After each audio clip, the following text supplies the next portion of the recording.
Hello, everybody. Welcome to a very special part 2 episode of Married to the Mob. We're joined once again by George Anastasia. He is a Pulitzer Prize nominated author, a writer, expert.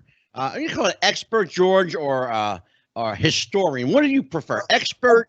I think expert's a bit of a stretch. Yeah, probably historian's better. Historian. He is a mafia historian.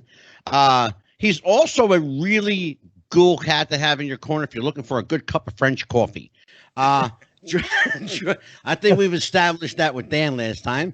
But George Anastasia is back to talk life in and out of the mob. We're going to talk about his past and present works.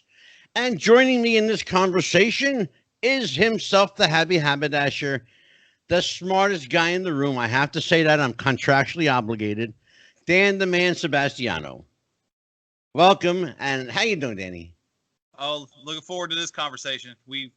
George, how are you, brother? I'm doing well, thank you. Doing very well. Good. Well, I'll tell you what. I told you off the air. I'll say it to our friends. George Anastasia's episode, the last episode we did, in fact, the first episode we did with George, garnered on Spotify alone more than 27,000 listens. That's verified. That's just on Spotify. I don't know what iTunes and iHeart did or Google Play or any of those others, but holy crap. That was a super episode. It's going to be right up there with the episode that Dan and I just did with the legendary Dominic DeNucci, another well-known Italian. How about that one, Dan? We're everywhere. Oh, yeah. Oh, yeah. Guys, I tell you what, man, you guys, like, you reproduce like bunny rabbits. I was saying you guys like I'm not a gabon myself. Of course I am. Look at me. With this face, come on. So, George, when last we left off, we had a bit of fun talking about some of the nicknames and some of the film influence from our friends and our friends in the family. But I actually got an email from someone who wanted to know if you knew whether Anthony Fat Tony Salerno was involved in the Kennedy assassination and what happened to Nicky the Crow Caramandi. Last question first. Nick Caramandi is still living somewhere in Middle America. He went into the witness security program. And I talk to him occasionally. If he could come back to South Philly and undo everything he did, he would do it in a minute. What I know is he's living in a trailer park somewhere out there, and is, when he was a wise guy, I think it was the high point of his life, and he misses that. But yeah, I'm sure. I mean, Nick must be in his 80s now. He's in really good health. So yeah, I talk to him once in a while, but he's out there. In terms of there's an interesting connection between that world, George, and the world that Dan and I come from in professional wrestling and MMA, in that a lot of times these guys don't know how to retire. They don't know what to do with themselves when they can't do what they used to do. Is that a problem, not just for Nick Caramandi, or the Crow as they call him, but is that a problem widespread amongst the wise guys? I think it is for a lot of guys from Caramandi's generation. Now he's in his 80s now. That was their life, and they've lost that, and they can never go back to that. I think some of these younger guys that have cooperated and disappeared, they know how to make the change. Like Phil Leonetti, for example, is living a really good life. He's changed his whole approach. He's a businessman. Mm-hmm. He's doing very well. So some guys can't, and some guys, I think it's a psychological thing. George, is there a stigma with these guys, those that still use their legal name rather than, Americanizing it? Phil Leonetti, I'm assuming, is still Philip Leonetti. Well, I don't know. I think he went into Witzik. He's probably got a different name. I mean, okay. That's the only way they can disappear. They get a whole new identity. So yeah, it may still be an Italian name, but it's not going to be Phil Leonetti. Yeah, well, that's what I was getting at. Is are there guys, old school guys, that are I don't know what the word is, Dan. I'm looking for hesitant, maybe, or resistant to changing their heritage. You know where I'm going, Dan? Yeah, you're saying. I mean, obviously, someone like Philly and Eddie, he's going to keep an Italian name, might be Carboni or something like that. Whereas he's not going to go into witness protection and become an O'Connor or a Muhammad or something like that. Oh yeah. No, I think you're absolutely right. I mean, they try to stay as close as they can to who they were. For example, I would imagine, I don't know what his new name is, but I'll bet you his first name is still Phil. I mean, that's what they're used to, and that's what you respond to. So it's difficult to change that kind of stuff around and not get tripped up. So, yeah. Dan, go ahead and have at it. If I can chime in, would it be not uncommon to maybe take a middle name, like Philip as a middle name? Because I know a lot of people that go by their middle name. That way his name can be harder to look up, but he can still be called Phil. Yeah, and the other reason that you might want to do that is, if you're in a restaurant, for example, and somebody sees you who doesn't know you're in hiding, they go, "Hey, Phil, how you doing?" And if you were somebody else to say, "What do you mean, Phil? Your name is Joe," that kind of thing. So it's all about security. That's part of it. That's a good point. And part of it is about being comfortable. And then let me ask you to expand on that. Then one of the things we talked about, the Hollywood portrayal of organized crime. There must have been 100 different action movies in the last couple decades where the premise is somebody's in witness protection and the mob finds him and then he's got to fight his way. Is that, I understand that's obviously not as action filled, but is it as common, or should I say relatively common, for people in WITSEC to be discovered because of how deep the pockets go with some of these families? That's a good question. Then guys in WITSEC who have left and come back, there's been examples, they've been killed. If there's a guy in WITSEC who gets killed, we're not going to hear about it because the feds don't want people to know that. Right. WITSEC has this reputation that it's an umbrella, you're covered, don't worry about it. Yeah. So somebody's got a new identity and he gets whacked somewhere. The police report from wherever he is going to be under his new identity. We're not going to know about it. And the feds are not going to make a point of saying, "Oh, we just lost a guy." So I think it probably happens. I don't think it happens often, but I think even when it does happen, we're not going to hear about it. George, can you? There was a guy in Philly named Mike Palmer who was living out in the Midwest somewhere and mysteriously got run over by a train. It sounded like a hit. And I learned about it only because his family, who remained in the area, was upset about it. That's the only quasi-example I know of a guy in the program who was killed. Yeah. Well, let me ask you then, George, a guy like Sammy Gravano, who initially refused protection and then accepted it and then ended up getting busted. A guy like that, who's clearly, you can't really hide that face. I mean, you can distort it to some degree, but I mean, he is who he is. He's a very distinctive character. Sammy the Bull. And I mean that, and literally and figuratively, he's a character, this guy. Another guy that you don't know whether what's coming out of his mouth is accurate, genuine, bullshit, or what it is. Let's talk about a guy like that. Well, I mean, Sammy Gravano is a good example of what you were talking about. There's a guy who went into the program but couldn't stop being Sammy the Bull. I mean, that's who he was. And so when they relocated him to Phoenix, he and his son got involved in an ecstasy operation. He gets indicted and he gets sent back to jail. I mean, he's out again now, but this was a guy who, that's who he was, and he couldn't stop being Sammy the Bull. Other guys... Is there a concern about that, Jordan? You mentioned the Crow a little earlier, being of a certain age bracket, and guys of this, what they would call the wise guy generation, guys in their late 70s, early 80s, that's their whole life. It's all they have ever known. A guy like Sammy, what does he do? I mean, he can try to go legit, but at some point, I mean, we all know it. I mean, I hate to be judgmental, but a guy like Sammy the Bull, he only really has one choice in life, Well, I mean, what's your skill set? What are you good at? That's what I'm getting at.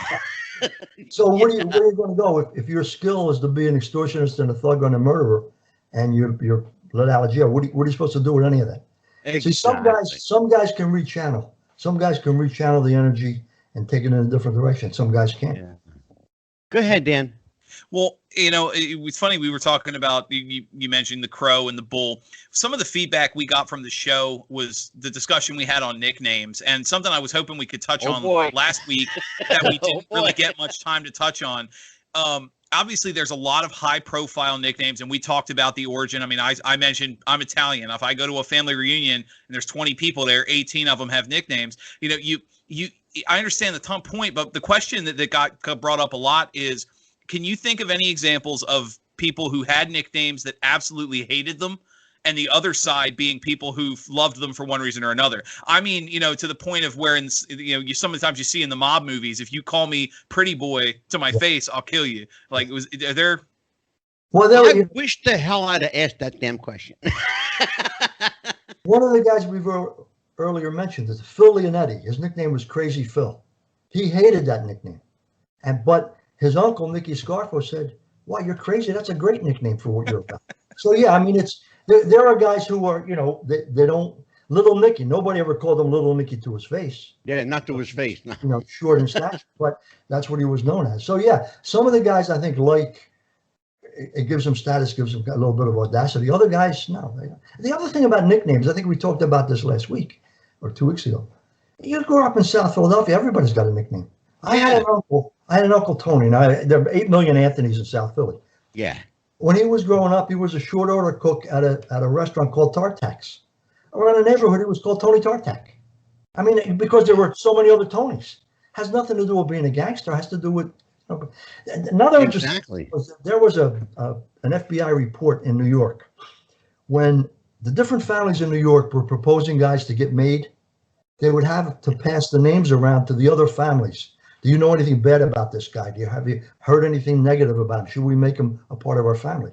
Right. And some of the comments that came back from the other families was, Joe Bada Bing, who the hell put the nicknames in? We don't know these guys by their real names. What's his nickname? That's the only way we're going to know who he is. So yeah, it plays a role a lot of different ways. Well, then yeah. Continuing with the nickname question, I'm curious. Obviously, Fat Tony or Scarface. There's nicknames that have popped up more than once through the history of organized crime. Is there some kind of unwritten rule on like how long somebody has to be gone, or what kind of distance you have to have in order to have two people with the same nickname? No, I don't think so. I mean, especially if you start to look at nicknames with guys named Tony. I would bet you there are 4, 5, 6, 7, 8 Fat Tonys throughout the underworld. That's just what it is. Well, we actually had a question about a Tony at the beginning of the show. Someone wants to know, and we had a couple of emails regarding your first appearance, and one of them regarded, of course, Nicky the Crow, and the gentleman named Anthony Fat Tony Salerno. Right. His involvement or lack thereof in either the Kennedy assassination or his involvement, I guess, with the Sam Giancana and that crew. Well, I mean, I know a little bit about the Kennedy assassination because I teach a course on organized crime, and it's one of the things we get involved in. I've never heard Salerno's name linked to that. I've heard Sam Giancana from Chicago, Johnny Roselli, Handsome Johnny from L.A., Santo Trafficante from Tampa, Sam Giancana from Chicago, and Carlos Marcello from New Orleans. Historically, if you look into it, most people point the fingers at those guys. They were part of, and at one point, apparently, they were working hand in hand with the CIA. This is when Castro had driven the mob out of Cuba, shut down all their casinos, and then we had Kennedy was the president, and the Bay of Pigs were going to invade Cuba, and the mob was behind the CIA with that because they're going to get the casinos back. The Bay of Pigs was a fiasco, and after that, they started pointing fingers at one another, and a lot of people think one of the reasons Kennedy was killed was over that whole situation. Well, yeah. Let me ask, out of curiosity, Angelo will tell you, we've had discussions on the show before. I usually get to play the straight man to the conspiracy. In this case, I see why a lot of people raise an eyebrow. Just on a scale of, say, 0 to 100, what's the percentage chance that the official narrative that Oswald worked alone is true? 30, 25, 30%. I mean, look at the That's actually higher than I thought you would say. How does that single bullet thing work? One bullet Yeah. did all that damage. I mean, it's ridiculous. You know, there's always an outside chance that, but everything that I've read and trying to study it, there were a lot more people and a lot more parts in play when it all went down. We should also point out that the brainchild behind that gem was a Philadelphia senator named Arlen Specter. Exactly. That's the single bullet guy. We also had a couple of emails, George. Yeah. One of them was a very interesting email. They wanted to know how much involvement do mob lawyers, and they threw a bunch of names out. Some of them I already knew, and some I had to be refreshed. Right. How much involvement do mob lawyers have before or after the fact in representing their clients, quote unquote clients? People like Bruce Cutler, Robert Simone, Salvatore Avina. What was the other name they gave me? Anthony Peruto. I think I believe that was Anthony Peruto. Okay. Yes, sir. So let's talk about, there's always been this kind of sordid history / association between mobsters and their attorneys. Yeah, and I think there have been instances where attorneys have crossed the line and become part of the organization rather than being the attorney. And I think that's what the questioner is going for. And I think Bobby Simone was an example of that. And Bobby Simone ended up going to jail because of that. You know, he got involved in the middle of the Penn's Landing extortion, and he got convicted. And Bobby was an excellent lawyer, but Bobby also would. There was a great line about Bobby Simone when he died. He said, supposedly once said, 90% of my money I spent on gambling and women, and the other 10% I wasted. So, you know, Bobby liked to live large. Bobby liked to live large, and he was an excellent lawyer, but he also got jammed up in a lot of things because he liked to gamble and because he ended up being more than just Nicky Scarfo's lawyer. And unfortunately, it worked. And I want to pursue that line of questioning because there are, he's certainly not the first attorney to do time after representing a client. My recollection of the Gotti trial was that shortly thereafter, perhaps a couple of years after, Bruce Cutler ended up being convicted of jury tampering or attempted jury tampering. John Gotti's attorney, Bruce Cutler, went to jail. I don't know if Cutler was ever convicted of that. I know Cutler was another guy who became the champion for his client, but I don't know that Bruce ever crossed that line. Bruce was a very dramatic attorney, and he represented a gangster here in Philadelphia in a racketeering trial, and didn't come off quite as strongly as he had in New York. I don't know that Cutler ever crossed that line and got jammed up in terms of crime. Salavino, on the other hand, Salavino was indicted in a big racketeering case against John Stanfa, but he went to trial and he beat the case. He was acquitted. Now, John Stanfa was the, as we mentioned on the last show, was the interim boss in Philadelphia. He was represented by an attorney named Salvatore Avina from, I believe, Camden, New Jersey. Correct. Yeah, right down on Market Street. Yeah. Avina's law office was bugged by the FBI. I was just going to go there. So let's talk about that. You know, the FBI is a government organization, but they don't necessarily play by the same rules that a lot of people do. And we know that they don't. So let's just call a spade a spade. You know, sometimes you got to break the law to make the law. So, and they did, as far as I'm concerned, they did the right thing. They got the information they needed to convict the bad guy. So is that a bad thing for the FBI to break into a guy's office and bug his everyday daily life? Well, you know, I think it depends on how you go about doing that. In fact, I wrote a book about this called The Goodfellow Tapes. The FBI had to go in front of a judge and say, we believe that John Stanfa, the mob boss, is holding mob meetings in his lawyer's office, and he's hiding behind lawyer-client privilege. And we want to bug the office so we can hear what's going on. And the way the system works is, it's not like, oh, okay, go do it. First, you got to present, here's why we believe, and you get approval to do it for 30 days. And then in 30 days, you have to go back in front of the judge and say, here's what we're finding. We want to do another 30 days. Now, that went on for more than 2 years. Yeah. So and they constantly went in front of the judge and said, here's what we picked up on tape. Here's what's being said. And that's one of the reasons that whole John Stanfa, Joey Merlino war is so well documented, because every time something happened, these guys are back in Avina's office talking about it. The other fascinating thing in that tape is, I mean, some of the stuff you can't make up any better than it is. As a writer, sometimes I look to heaven and say, thank you, Jesus. Avina's in his office one day having a meeting with Tony Buck Piccolo, who's the consigliere of the family right there. And they're talking about FBI surveillance, FBI bugs, cooperating witnesses. You got to be careful who you talk to. You never know. Be careful when you're on the phone. You never know who's listening. And Avina says, you know what, Tony, you're absolutely right. I had an electronic expert come in over the weekend, and he swept this entire suite of offices. Cost me $500. Piccolo said, Sal, that's money well spent. Meanwhile, the tapes are just rolling and picking up all the time. It's one of them moments where you say, there it is. And the thing about that's tapes, crazy.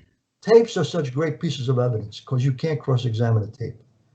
If you got John on tape talking about how we're going to get this guy here and give him on the back of the head, how do you cross-examine that tape? Well, along those lines, let's take another guy, John Gotti, the Ravenite Social Club. Right, as another example. Now, there was an elderly woman that lived, her apartment, I believe, was just above the social club. Now, how did they gain access to this elderly woman's apartment to be able to bug Gotti's social club, George? Well, Gotti was constantly under surveillance, and the Ravenite was constantly being watched. And I think the FBI, over the course of time, saw that periodically Gotti would disappear upstairs with some other people. And this would be when the elderly woman was out. So they had use of her apartment. Again, the FBI went in front of a judge, said, here's what we believe. Got authorization, and they bugged that apartment. And again, it's the same thing. Gotti's own words buried him in that trial.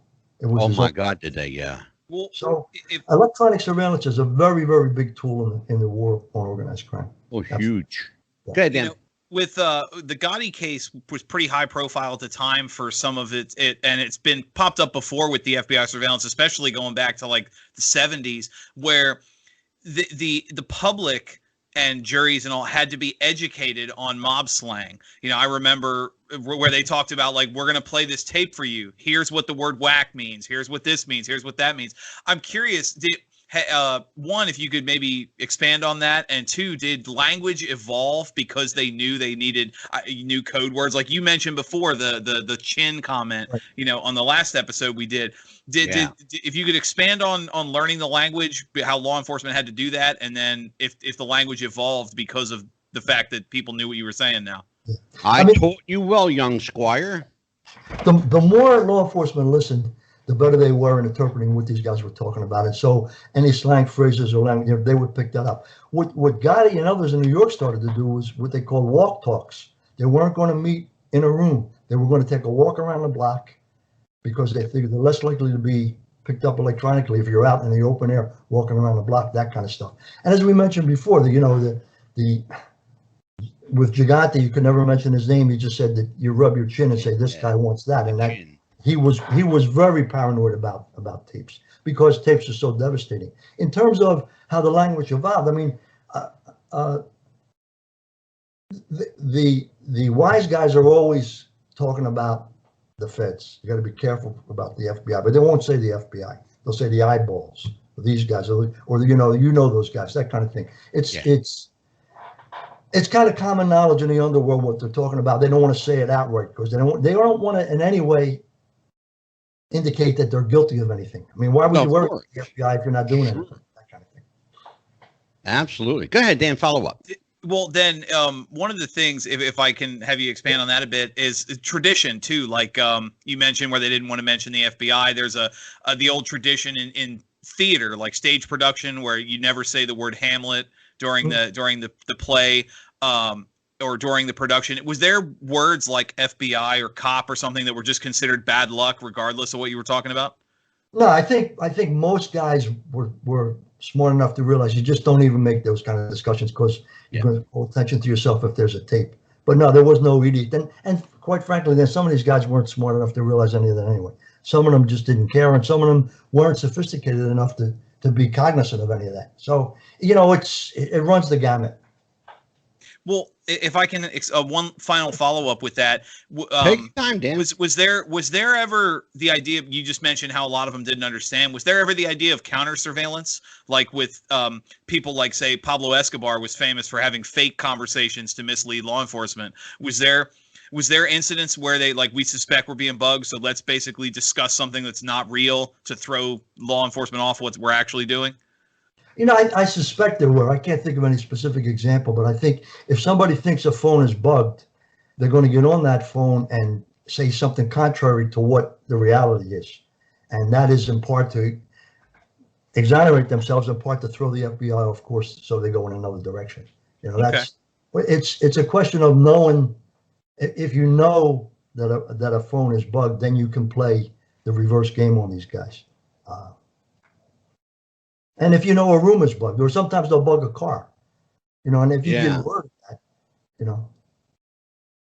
Interesting stuff. Interesting. Talking about language, just like in pro wrestling, we have our own language. It's called Carney. I'm assuming, based on the history and based on the conversations we've had, that the mob has their own language as well. They've got some words, and I wrote a couple of these words. Imagine that, me writing some shit down. Let's talk about what is a vig or vigorish. Tell people what a vig or vigorish is. That's the interest on a loan shark loan. I mean, and that's another thing people don't realize. How Nicky Crow told me that when I first met him. There's nothing better than shark money. And I said, what do you mean, Nick? He said, well, a guy owes me 10 grand and he can't pay, and I'm a bookmaker. I'll send him to a loan shark, he'll borrow the money, and he borrows the 10 grand at 3 points for 10 weeks. And the vig is the 3 points. It's 300 a week. And after 10 weeks, he's paid 3,000 in interest and still owes the 10. And you extend it to another 10 weeks and another 10 weeks. And at the end of a year, the guy's paid 15.6 in interest and still owes you the 10.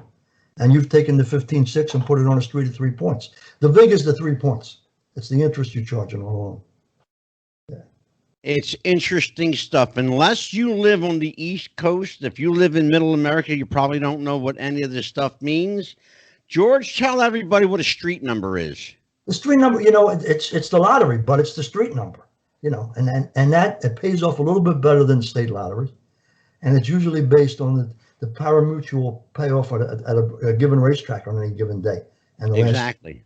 So that way nobody can control what the number is going to be. One of the things people don't realize is these are gangsters, these are crooks. When they're running a gambling operation, they want it to be legit. They don't want anybody playing with anything because it's their business and the credibility of their business. A bettor's got to know he's going to get an honest shot. So nobody wants to fix anything. Now, my favorite word, George, fugazi. What's a fugazi? Fugazi. That was Donnie Brasco. They had that. That was great. Yes, sir. A fugazi is something that's fake. Remember when Brasco was a piece of jewelry? That's a fugazi. Anything that's fake is a fugazi. Exactly. I love that.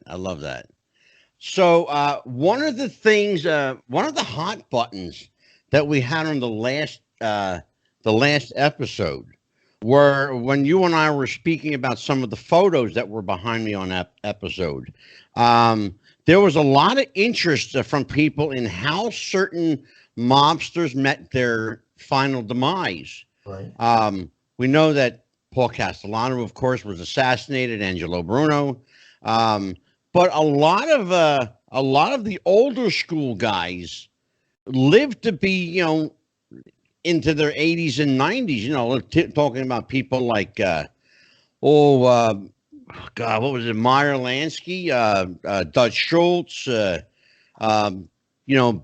Bugsy Siegel wasn't so lucky, but there's certainly guys like Lucky Luciano who lived very into his late 70s, early 80s for as far as I know, at least into his 80s. He was deported to Italy, but he died of natural causes. So did Carlo Gambino, more recently, Carlo Gambino. And we had questions along those lines of what happened to these, the difference between the old school guys and the guys of, say, the 60s and 70s, all of whom seemed to meet really gruesome deaths. Well, if you look at Philadelphia from Bruno going forward, Oh, it was a bloodbath. Bruno was killed. Phil Tester was killed. Scarfo died in prison doing life. John Stanfa serving life. So I mean, why would you want to be the boss? I mean, Yeah. You want to end up dead or in jail. Well, yeah, you mentioned on the last show, you know, Angelo Bruno was boss for 20-something years, and John Gotti was boss for 5. Yeah, that's the difference. It's your management style. Yeah, it was really profound, you know, something like that kind of like it's a head scratcher for sure, but it makes you think, you know, what were they doing right back then? Well, I think what they did right was they kept to what they knew, you know, and largely what they knew was, you know, loan sharking, gambling, women. They stayed away from, you know, largely for the most part, stayed away from, you know, narcotics. You know, like I love that line in Godfather, you know, blood is a big expense, you know, and so there wasn't a lot of that. Not until Nicky Scarfo came, and you and I talked about it, George, being the bloodiest 3 years in Philly mob history, with some 22, 23 people, you know, meeting really, you know, gruesome deaths. It was carnage. Yeah. Yeah, it was a bloodbath. There was a lot of expense back in the day. Yeah, and the other thing that did was it brought law enforcement down on these guys. I mean, one of the reasons Angelo Bruno was able to operate for 21 years is violence was at a minimum. And so if he's taking bets or he's loaning money, by and large, nobody cares. When bodies started dropping in the Scarfo era, people were upset, and law enforcement had to react. So you had to, you know, the cops. Well, George, how much of that was the fact that Angelo Bruno, for all intents and purposes, is described as a really nice guy? How much does the nice guy factor? I mean, as much as a nice guy can be the mafia boss, but you know. No, Angelo, you're right about that. Some of it is a reflection of the personality. Angelo Bruno was a very avuncular. People in the neighborhood loved him. And he understood who he was, and he understood where he fit in the scheme of things. And the idea was make money, not headlines. Don't call attention to yourself. Scarfo, you know, Scarfo had his history was he was banished to Atlantic City when there was nothing to take care of down there. He was the mob caretaker in Atlantic City, nothing to take care of. And then casino gambling comes along. He's aligned with Phil Tester. Phil Tester gets killed, and all of a sudden Scarfo's the boss. Now he's grabbing with both fists. He's never had money. Now he's on top, and it turned the whole organization upside down. Absolutely. Well, his involvement in Atlantic City was a critical turning point for mob life in Philadelphia, for sure. Atlantic City was never the same. It still isn't the same today as a result of it. The unions are all but, they're largely mob free. I'll say that. I'm not going to say they're mob free, but they're largely mob free. But what he did in Atlantic City was really paint with a broad brush, you know, and unfortunately, guys like me who worked there at the time, you know, we had to pay our tribute to the boss by way of our paycheck, because we paid some hefty dues, brother. I got news for you. You know, I was a member of Local 54. Well, he got his hooks to Local 54. He was very close with Frank Gerace, who headed that union. And in the early days of casino gambling, only Scarfo was getting a big cut from everything that was happening there. And you know what else it did? It gave him eyes and ears on the floor of each casino. If you remember back then, you would know poker was illegal, but there could there'd be a poker game up on the 7th floor in a room. You want to get a high roller up there, you get him up there. If he wants to play poker, we got a game for you. Now, another thing that was always fascinated with this is kind of the hypocrisy of all of this. Sports betting was illegal for a long time down there, right? It's only recently. So the casinos would have a heavyweight boxing match or a Super Bowl Sunday.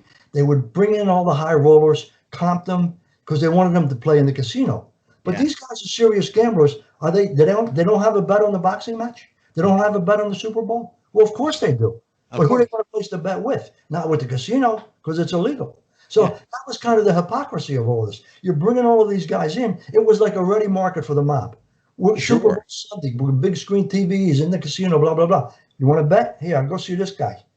And they had been doing in Las Vegas, George, they've been doing sports books for decades in Las Vegas. Finally, New Jersey has a sports book. But now let's talk about in that line, George. Let's talk about the mob influence at Philadelphia and New Jersey area racetracks. There was something that was instituted many, many years ago called OTB. Tell everyone what OTB is. It's off-track betting. Yes, sir. You have those different little stores, for want of a better word. You go there and place bets on and the races are, the videotapes of the races are there. And the thing is, the timing of all of that. You can't fool around with the timing of all. That's how you can rig things. Yeah. In terms of, I'm watching a race, but it really happened 2 minutes ago. Exactly. I already know who won that race. I'm going to put my bet down. That's where you can play with it. Sure. Absolutely. The guy I wrote about in The Last Gangster, for a while worked at the Atlantic City racetrack, and he was involved in the whole ring that was doping the horses. And so, they would dope up 3 or 4 horses. So then there's only 2 or 3 left. You know who to put your trifecta, who to bet with. Exactly. And that's why I mentioned off-track betting. It was highly scrutinized at the time. It was let to flourish and operate, but the mob had their hand all over that stuff. Big time. There are 2 books behind me, George, Gotti's Rules and The Last Gangster. Let's talk about the inspiration for The Last Gangster. That was Ronnie Previty. Ronnie Previty, one of the more fascinating wise guys I ever met in my life. Former Philadelphia cop, ended up in Hamilton, New Jersey, which is where he grew up, there in Southwest Philly. Got involved first as a freelance gangster and eventually became part of John Stanfa's crime family. Major player, one of the more erudite guys I've ever talked to in terms of the mob, and well-read. And he was Ronnie used to say, some guys are specialists. I'm a general practitioner. I do it all. And he had his hand and everything. Only thing he said he had never done, and I believe this is true, he said, I never murdered anybody. But I said I would beat somebody to the edge of their life, but I never murdered anybody because murder never goes away. That's a crime that the statute never runs on, and you always got to answer for that. There have been a number of people, Daniel, that wore the badge and decided that the money was better on the other side. Talk about that, Dan. Talk about some of the guys from law enforcement that went over to wear the pinstripe suit and then eventually wearing the big stripes. Well, you had obviously you had law enforcement on the take, both active and financially. People stories of obviously cops being paid to look the other way, certain people being paid to handle evidence, and then some cops that moonlighted as enforcers.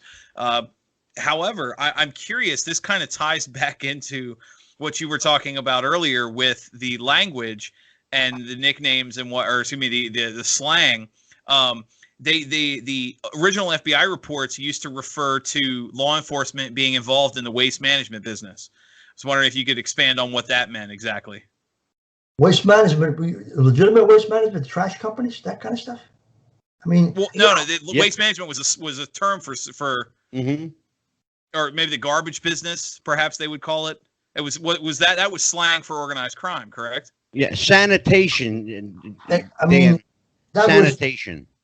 I mean, if law enforcement wanted to talk negatively, that's what they would say. These guys are in the garbage business. These guys are garbage business, that kind of stuff. I thought you meant solid waste management. I mean, not for nothing was Tony Soprano a solid waste management consultant. I mean, the mob in New Jersey has always been involved in the trash business. Well, they are now. They legitimately. It's funny to say the mob is legitimately involved, but that's actually a good. It's a dichotomy. It's it's a kind of an oxymoron, but that's actually a good point. We started with the idea of you can't make this shit up, George. I know. we started with the low salary from law enforcement leading to the possibility of corruption. Well, let's flip the script on that. When you mentioned their involvement in garbage, obviously there's casinos and other things. Have there been cases where the mobs, some of their legitimate fronts have become so successful they've abandoned the crime side of it and just become legit? Does that happen, or is that just the fairy tale? I think there's a lot of trash companies that make a lot of legitimate money, but they also make more by working illegitimate operations as well. I don't know that anybody has said, "Wow, this is really better than being a street guy. I want to be a legitimate businessman." No, I don't. Most of those guys don't have that mindset. Most of those guys think working 9 to 5, you're a sucker. If you got to get up every day and go to work Monday through Friday, you're a sucker, and that's we don't want to do that. That's the mindset of a lot of these guys I've talked to. Well, let me ask you something. I don't know if it's tied to it, but in research, I saw it come up a lot when they talked about grunts and just the dirty handwork and some of the local people. The word zip came up a lot. What is that? Zip is a reference to an Italian immigrant. Usually it's a Sicilian. He's a zip. He's from Sicily. Okay. He's not one of us. And that was one of the interesting things in the Stanfa-Marino War. Stanfa was from Sicily, and he had brought in some young hitmen from Sicily, and they were the Zips. There was, in the midst of that whole Stanfa-Marino War, there was this cultural divide. You know, they were the South Philly corner boys, and he was this interloper from Italy who didn't even know where Broad Street was. It was that kind of thing. So that played it into that. Well, if you know anything about the history of Sicily and Italy, up until recently, and I say recently in the past, 100 years, in the grand scheme of things, Sicily didn't even consider themselves Italian. They didn't want to be associated with Italy. They were Sicilian. Italians didn't consider them Italian either. Well, you're right. Yeah, it worked both ways. And there's still a lot of that in Italy. If you're from the south of Italy and you go to the north of Italy, a lot of times you'll be looked down upon. Oh, yeah. And let's talk about that. There's a lot of resentment within the culture itself, George. Well, that's interesting, Angelo. One of the things I say to people who aren't Italian is, you don't understand. Within the Italian culture, Sicilian, Napoletan, Abruzzese, everybody has an identity separate and apart from just being Italian. And each has kind of a quirky trait. Sicilians are secretive and dark. Napoletan is a rooster. Somebody from Naples is a rooster. Yeah, exactly. There's a phrase, faccio una bella figura, means put on a good face. But what it means is, it's good to be good at what you do, but it's just as important to look good while you're doing it. That's Naples. Whereas in Sicily, So it was always kind of a running joke, George, in my family, because I'm Calabrese and Abruzzese, and they're known as murderers and chefs. So we could fix you your last meal for you. I mentioned that to Dominic Danucci the other night. Remember, Dan? Yes, I said I was Calabrese and Abruzzese. He went, "Oh, you're Calabrese." I went, "Yeah, Calabrese and Abruzzese." He went, "Oh, you're Abruzzese, huh?" Yeah. My wife is half Abruzzese, half Sicilian, and Abruzzese are the best cooks. Absolutely the best cooks. The food is great. I've been there. That's what I'm telling you. The Calabrese and Abruzzese, they're murderers and chefs. Anybody will tell you, and I'm sure you've seen it, and you guys, we're all Italians here. Northern Italy, as far as cuisine and culture, and Southern Italy, as far as cuisine and culture, might as well be on two different planets. Day and night. Oh, day and night. Yeah. So. Day and night. And along those lines, really a side note. It was interesting because the first time I ever saw a blonde-haired, blue-eyed Italian was my cousin from Venice. Yeah. They came here to visit. I never met her before. Beautiful, beautiful girl. But, blonde hair, blue eyes and I said, she's Italian? Yeah. Like maybe she was, French or, one of George Anastasia's coffee drinking partners from Paris back there. But there's a lot of blonde hair, blue-eyed Italian. Frank Sinatra was a blue-eyed Italian. People don't understand that. We're a handsome group of people. We really are. I got to tell you that. I mean, right, Daniel? Absolutely. At the history of Sicily, Sicily was always being overrun by a different country. The Greeks, the Moors, the French. Oh, yeah. I mean, everybody had a piece of Sicily one time or another. So genetically, that all becomes part of the genes. Sinatra Well, was, you mentioned the Moors, George. That's a really great segue because I found this out recently. I want to see The where you're Moors invaded Sicily. They raped and pillaged. They raped the women, killed the men. They impregnated a lot of the women, but they gave birth to some of the prettiest babies in the world. These dark-skinned, men and these fair-skinned women gave birth to these olive-skinned. I mean, look at me. Come on, okay? I'm probably George. Don't give me that. No, but listen, I mean, I think that's part of the charm of Sicily is Sicily was a melting pot long before anybody else was a melting pot. I joke about it, but the truth is that we're probably as big a mixed bag of fish as anybody else, ethnically speaking. But they sure did make some pretty babies. Well, speaking of if we're touching on Sicilians, a lot of immigrants. The Sicilians too much, okay? Because they watch the show. Well, that's where my family's from, Sicily and southern Italy. Like, but when we talk, it's funny because we're talking about the mob. Throughout Europe and Russia and Asia and Japan, all over the world, there's organized crime. When immigrants came to America, the Irish brought a mob. The Jewish people brought a mob. The Russians brought the mob. The Asian immigrants had their own sects of organized crime. Why is it whenever people say mob, they immediately just picture the Italian gangsters and are shocked to know anyone else in the world besides Italians have an organized crime? I think part of it is pop culture. Part of it is the media, the movies. I mean, if you look at the examples you just talked about, if you look in the media in America today, they talk about the Russian mafia, the Asian mafia, the black mafia. Well, that's an Italian word, and it stems from everybody has a frame of reference when you talk about Italian organized crime. And you're right. And if you look at the turn of the last century, Jews, Irish, and Italians, large influx of immigrants, each of those groups had gangsters. Yet it's the Italians that have emerged as the dominant player. And I think it has a lot to do with guys like Mario Puzo wrote the book, and Coppola made the movie, and away we went. And before George, that, I have a question for you, right along those lines, and it ties right into what you're talking about. The word mafia, was that a desecration of the word familia, a family? That's a great question, Angelo. There's a lot of different theories. Real quick, one is that it was a derivative of two Arabic words that meant hiding in a cave. Another was that it was an acronym for death to the French, Italy cries. This is when the French dominated Sicily. But that can't work because, as you guys already mentioned, in the 15th, 14th century, when France controlled Sicily, there was no Italy. Sicily was Sicily. Yeah. The most romantic explanation, and I don't think this is true, but it's the one I like the best, is the French are controlling Sicily, and in a little village, a young Sicilian maiden is married, and the French garrison of soldiers kidnap her and rape her on her wedding night.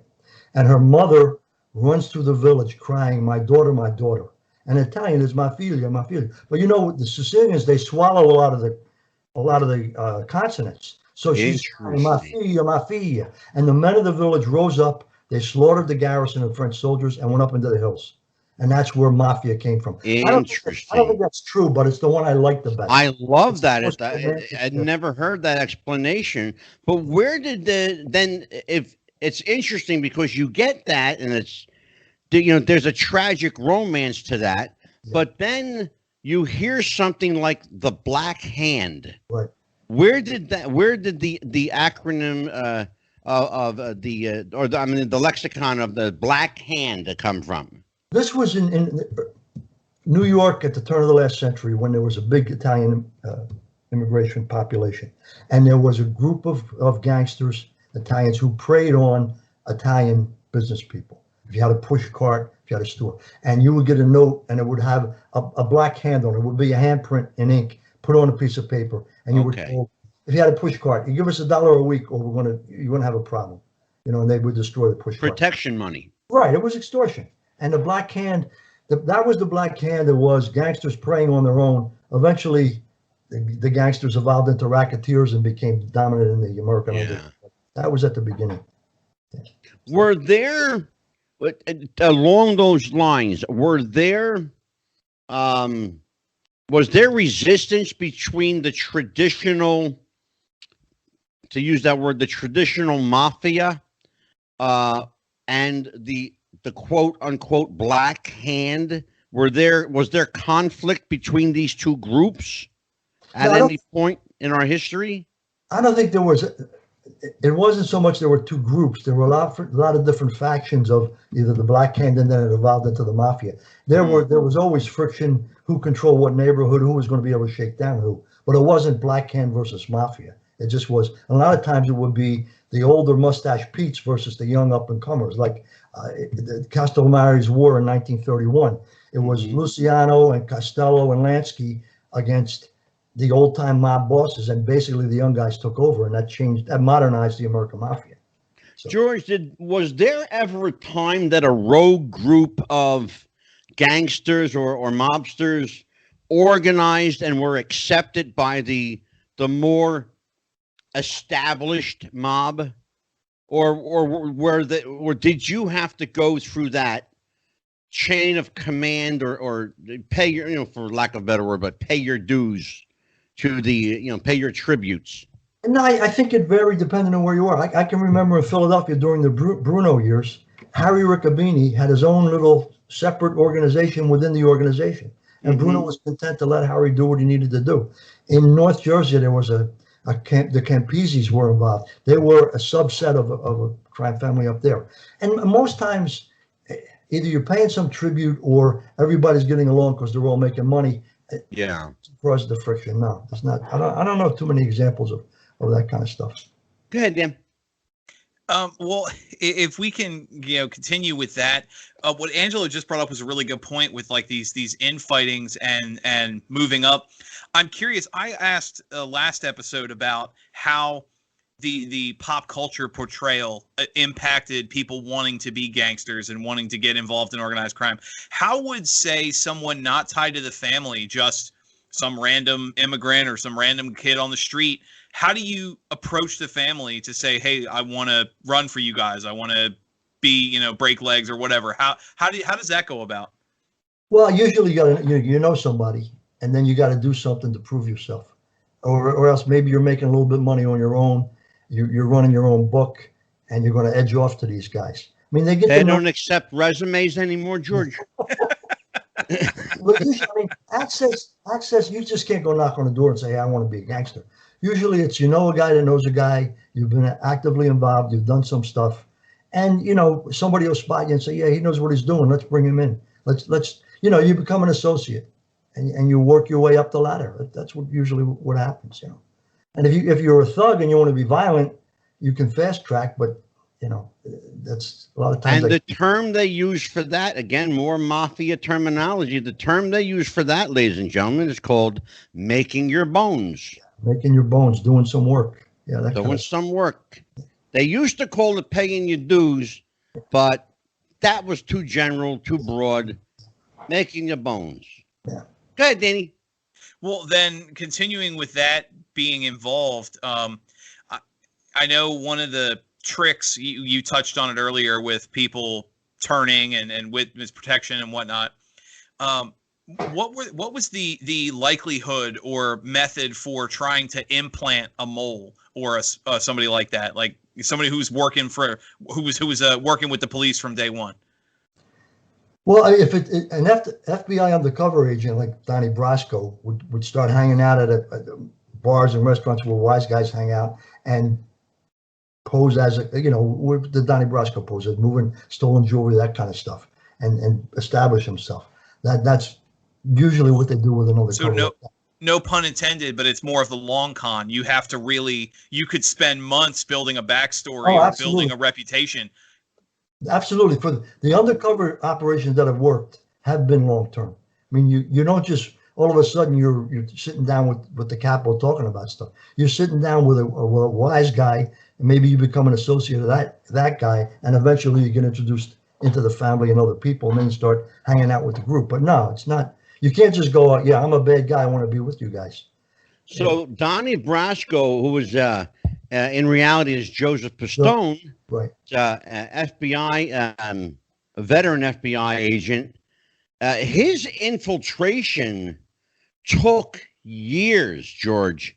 And I saw an interview he did recently. It really affected him. He said, you and I were just talking about, you and I and Dan were just talking about the likability factor. Some of these guys are very likable. Oh, yeah. And Joe Pistone had a real problem at one point,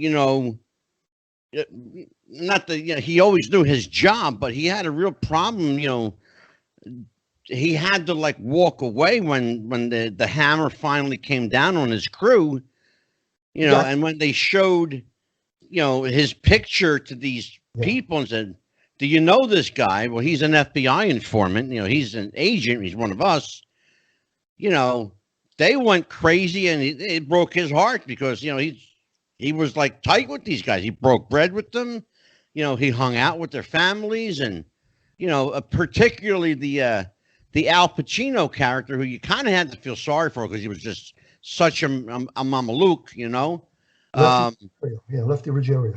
Yeah, Lefty, but, the last of the old-time characters, Lefty Ruggiero was a unique individual.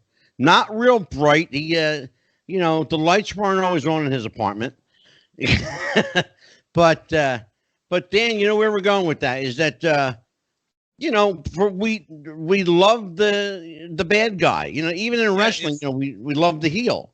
It's unfortunately, far too often in real life, these heels, they end up being really nice guys, George. But sadly, what they do is illegal. It's against the law, and and it makes not only us as a people, the Italian people, look bad, but it paints us with this brush that, if you're Italian, you got to be connected somewhere, somehow. I remember growing up when I was a kid. Oh, well, your name's DeCipio, so you're in the mafia. Yeah. Let's talk. Let's address the. Imagine that. Yeah, imagine that, Dan. Right? I got that too. Like Dan got it, especially Dan, because he's from the Philadelphia, New Jersey area, but he's in Norfolk, Virginia, in witness protection right now. He actually works for the United States Navy. God bless him, and God bless our Navy. I always tell people. Go ahead, Dan. I always tell people, that because I still have family up there. As an Italian, I'm required by law to have at least one cousin that lives in New Jersey. Exactly. Well, I mean, did they refer to you as an Italian? Italian. I mean, I think the farther you are away from an urban center where there's been an ethnic Italian community, the less you understand, and the more easy it is to buy into the stereotypes. Right. Yeah. George, you don't even want to know what happened to me, brother. I lived in Tennessee for 15 years. God bless you. And I made a joke. It was the first, last, and only time I ever did that, because I'm going to tell you what happened. I got to Tennessee. I was there. It was my first week in Tennessee. The store clerk says, "You ain't from around here." I said, "No, I'm not." "Where are you from?" "New Jersey." "What are you doing? What brings you here?" That was his quote. "What brings you here?" I said, and I quote, "Witness protection program." He called the fucking police. I'm not kidding you. He called the police. You can't make this stuff up. And I said, funny. No, it was a joke. Yeah. I'm Italian. Yes. I'm from New Jersey. Yes. But I'm not in the program. Call the FBI. They'll tell you. Go ahead, Dan. Rescue me from this shit. Well, excuse me. What he was you mentioned with the stereotype and how the further you are away. I'm curious then to expand on. Obviously, Jersey has one. Well, I lived in Maryland for a while. Baltimore had one. Parts of Virginia have them. What is it about the Italian populations, and specifically, unfortunately, that kind of stereotype where pretty much every major city has a Little Italy, that has, you know, an area where that's just something about Italian immigrants. They kind of all tend to group together. Whereas you can see, you know, there's 3 or 4 different Irish neighborhoods or areas where, you know, the Jews or blacks live. But there's always only just that one big area that everybody knows that's the Italian neighborhood. Like, what is it about Italians that tend to do that? Well, you know, I think partly it's a sense of family, and you want to be around your cousins, your uncles, your aunts, and I think what happened if you look with the mafia took the values of the Italian-American experience, honor, loyalty, and a sense of family, and they bastardized it to their own ends. But the Italian community believes in those same principles: honor, loyalty, blood loyalty, and family is more important than anything. And then the other thing is, let's sit around and have a good meal. Let's have, you know, that's very important. Exactly. And one of the things, I think one of the reasons Tony Soprano and The Sopranos were so popular was that people were living vicariously. People who were what we would call Medigans got to see and try to be a part of that. You know, let's have a dinner. You know, that kind of stuff. Let's have some food. Let's have gabagool. You know, that kind of stuff. It's very infectious, George. It really, really is. I got to tell you, you know, in all seriousness, when I was in Tennessee, I spent 15 years in Tennessee. I got to tell you, brother, the busiest restaurants were always the Italian restaurants. Yeah. The Italian centers were always where the people wanted to be. It's our culture as a people is just infectious. Our music, our lifestyle, our entertainment, our comedy. I mean, some of the people that made me laugh were Lou Carey, Pat Cooper. Oh my God, who the hell else was it? Oh God, George. I'm having a brain fart. What was his name? I don't know. Oh, Rossi, Allen and Rossi. Right. Yeah, Marty Allen and Steve Rossi. Handsome guy, a singer, funny, with a big, tall, good-looking Italian guy and a short, fat Jew. Yeah, Martin and Lewis. I mean, yeah, exactly. They set the exactly. And it's funny that you mentioned that because our culture is also closely associated with the Jews. Again, the sense of family, music, culture. Let's talk. I'm going to take a segue here, and I want to talk about your latest book, which is Gotti's Rules, and the new one. And I want to let you introduce the new one to everyone. Tell us why this book, Gotti's Rules, is so controversial.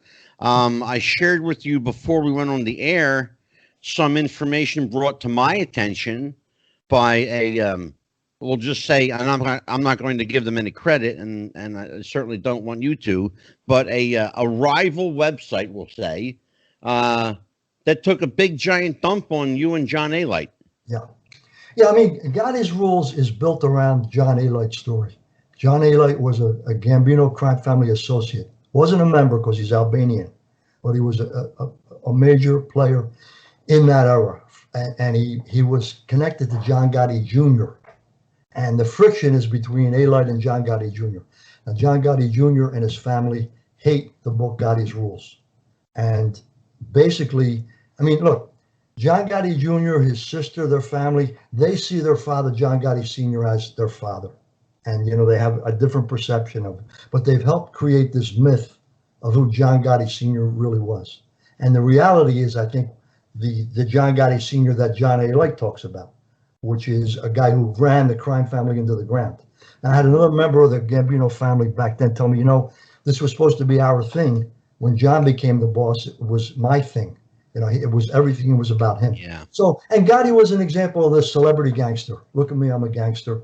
Yeah. So Gotti's Rules is John Alite's story, how he got involved and how he came to testify against Gotti Jr. And one of Gotti's rules, for example, the father, one of the rules is don't deal drugs. But if you're dealing drugs, I want a piece of the action. That's the hypocrisy of John Gotti Sr. And the other thing in the Gotti's Rules book that I think gets under the skin of Gotti Jr. is that at one point, John Gotti Jr. tried to cut a deal with the feds.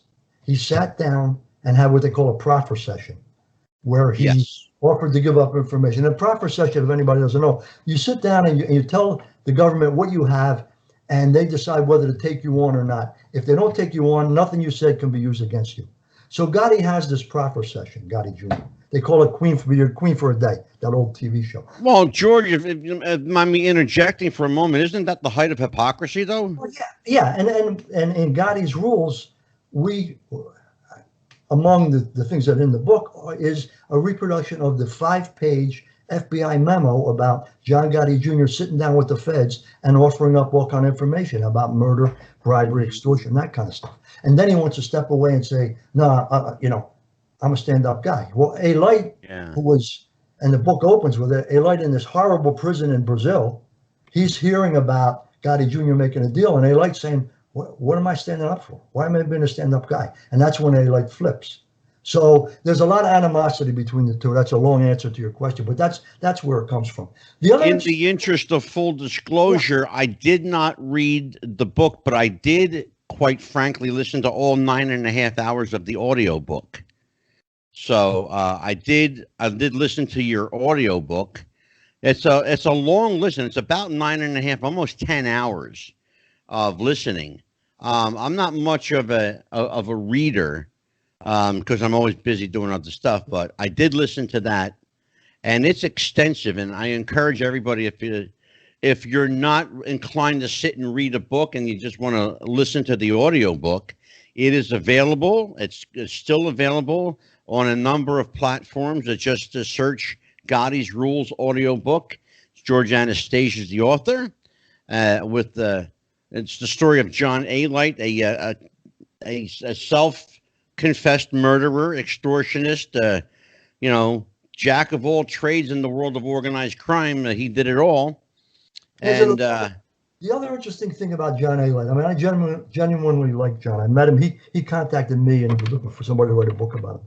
But the thing that fascinated me about John is he ended up getting arrested in Brazil. He was on the run for a couple of years, and that's how he ended up in a Brazilian prison. But John A. Light, when he decided he had to get out of town, basically he said to me, look, if I stayed, either I was going to have to kill Junior or Junior was going to kill me.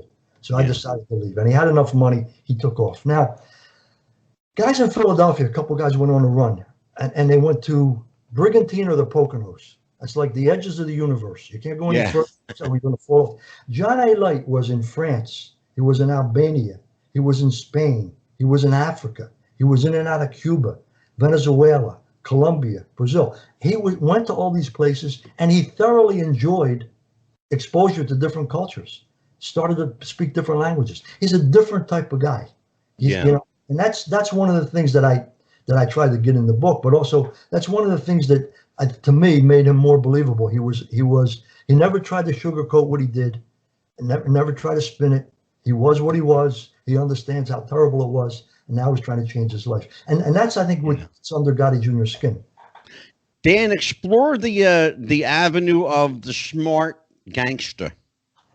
Well, when you mentioned, how you said he was a different kind of guy, and we had talked earlier in the program, you talked about how some of the people that were getting wiretapped didn't quite understand it.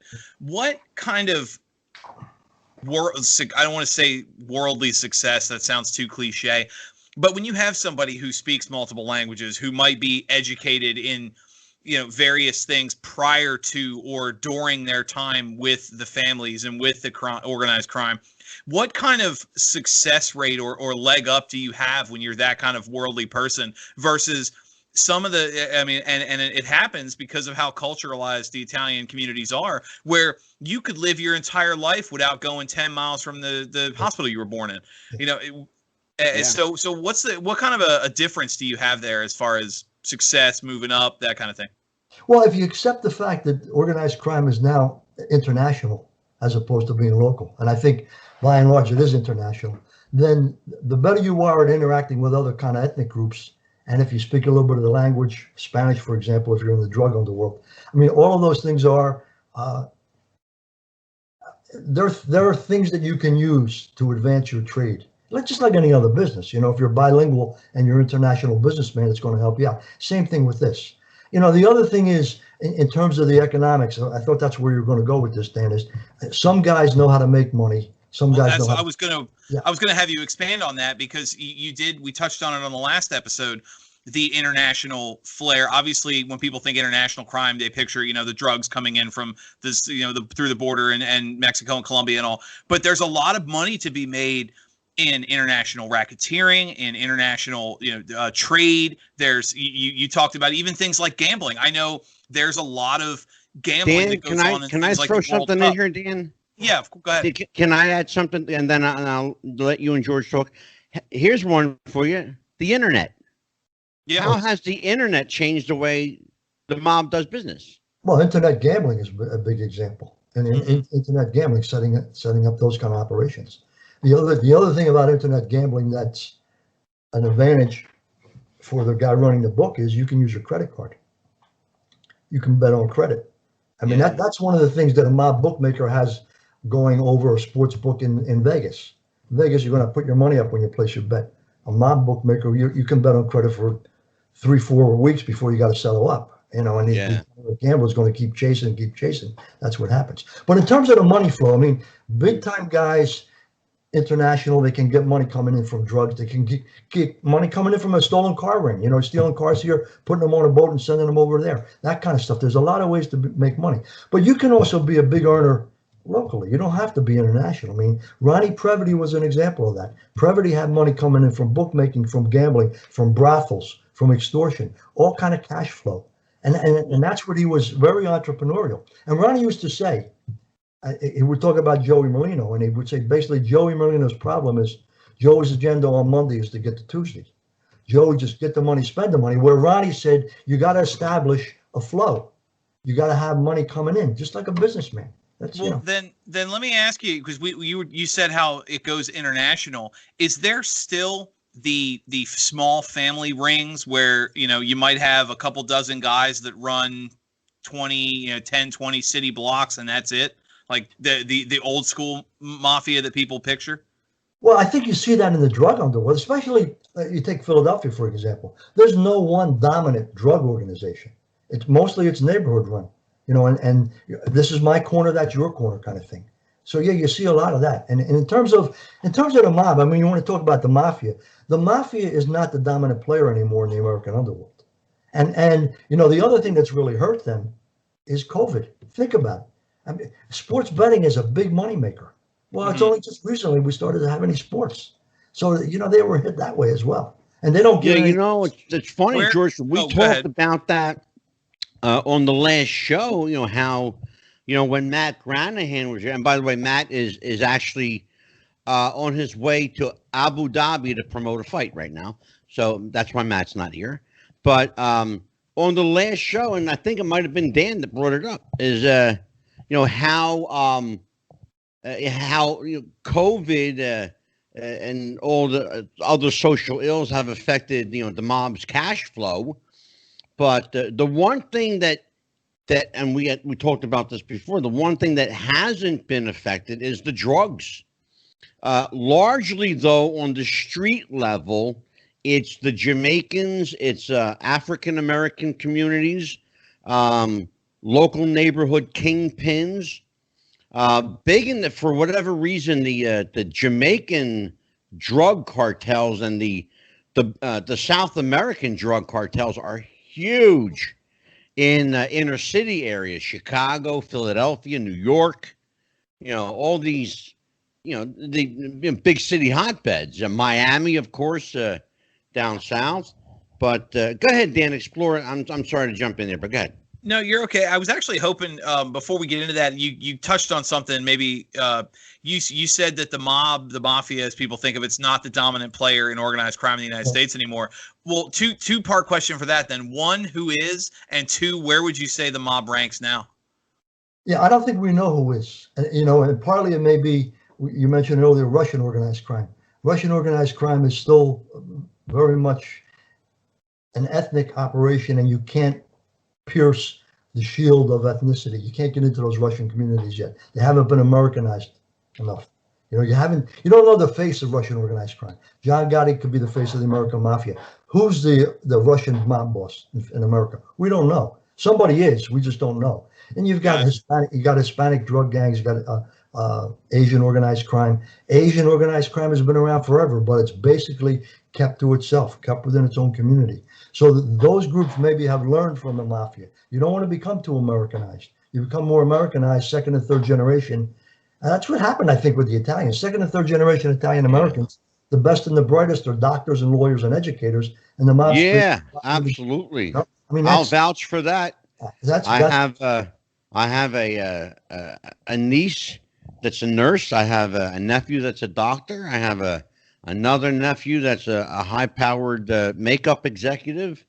But that's one of the things that I don't want to get political, but one of the things that bothers me about this anti-immigration movement is my grandparents came to this country in 1910, 1920. They didn't speak English. They didn't have a skill. If you put that kind of prohibition, I wouldn't be sitting here today. So, you know, immigrants bring a lot to this country, whatever the immigrant. George, if you take every immigrant out of this country, we won't have a country, brother. I got news for you. We're not a country that we love. No. We are a country of it. This country is immigrants. There are no real Americans. There are no real Americans. The Native Americans, yeah. But there wasn't even a name for the country when they were here. Right. You know? You mentioned the drugs, and I wanted to segue a little bit. George, before you... Go ahead. I was just going to say, George, before you get into that, we have to really clarify something because it pisses me off when people say, you know, it's American as apple pie. Well, if you really want to get down to it, folks, let's talk about it. Should be American as a bowl of pasta because this country is named after an Italian. His name was Amerigo Vespucci, and he was Christopher Columbus, another Italian. He was Christopher Columbus's navigator. So you owe us, all right? Where's my reparation? Well, he drew the map, and he had America, his name at the bottom of the map, and that's where we got America. Yeah. Yep. That's where they talk about Black Lives Matter. Italian lives matter too. I want my reparation. Everybody matters. Well, we had shut ours up now, George. You know, you said it. The best and brightest Italians, you know, doctors, lawyers, politicians running the country. It was the doofuses left over that do, you know, end up hosting podcasts. Well, yeah, right. But no, it's the truth, though. People lose sight of the fact that this country was founded by an Italian.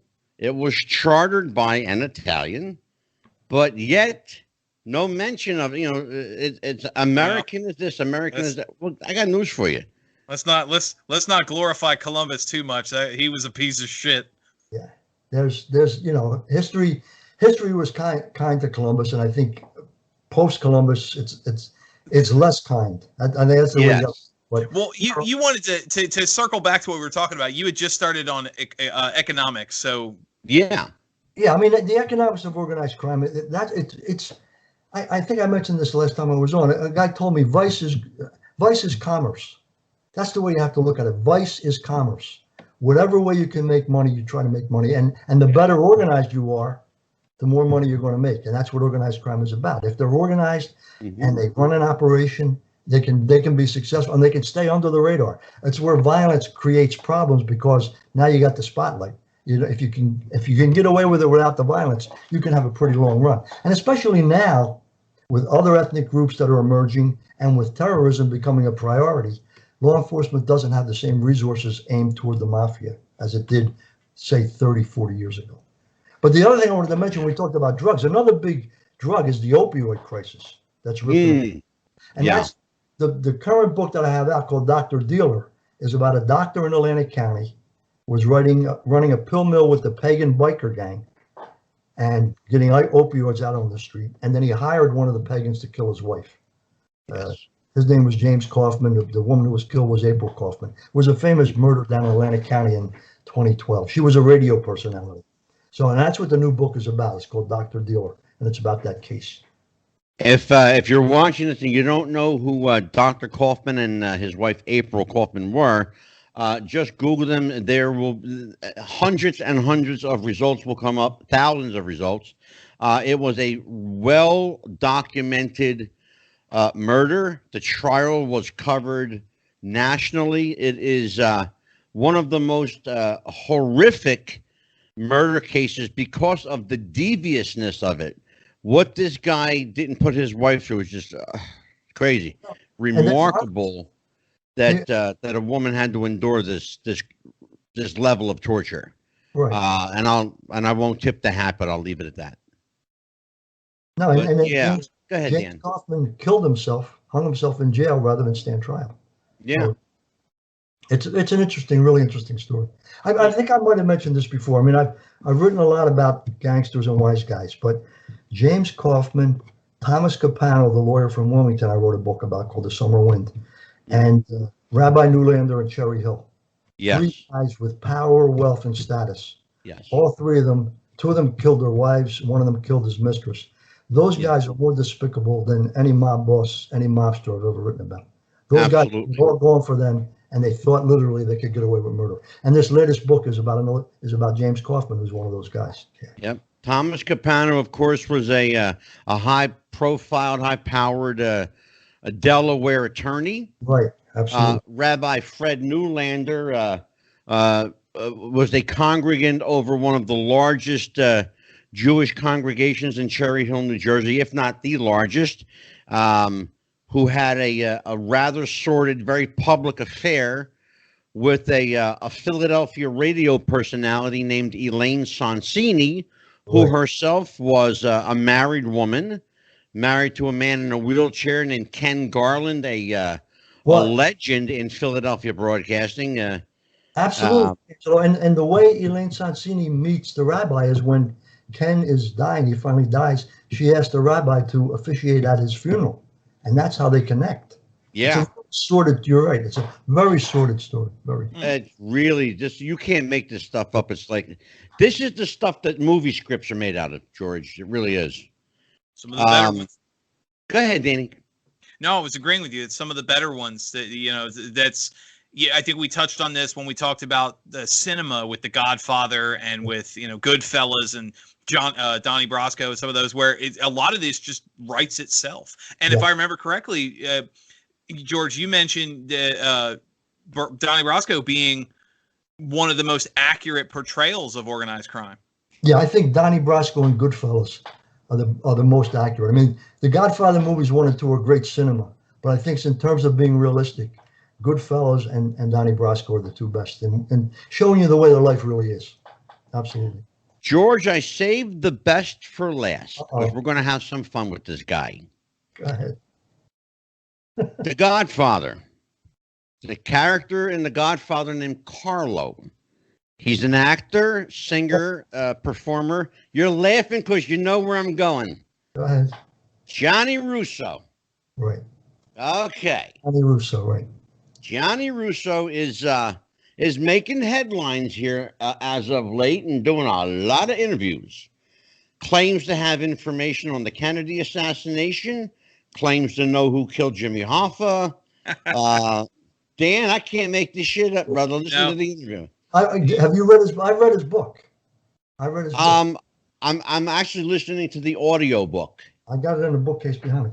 Gianni Russo tells a great story, but my take on Gianni Russo is he's the Forrest Gump of the underworld. He was present at every major event in the underworld. Well, yeah, I mean, this guy's like, he's got the world secrets, brother.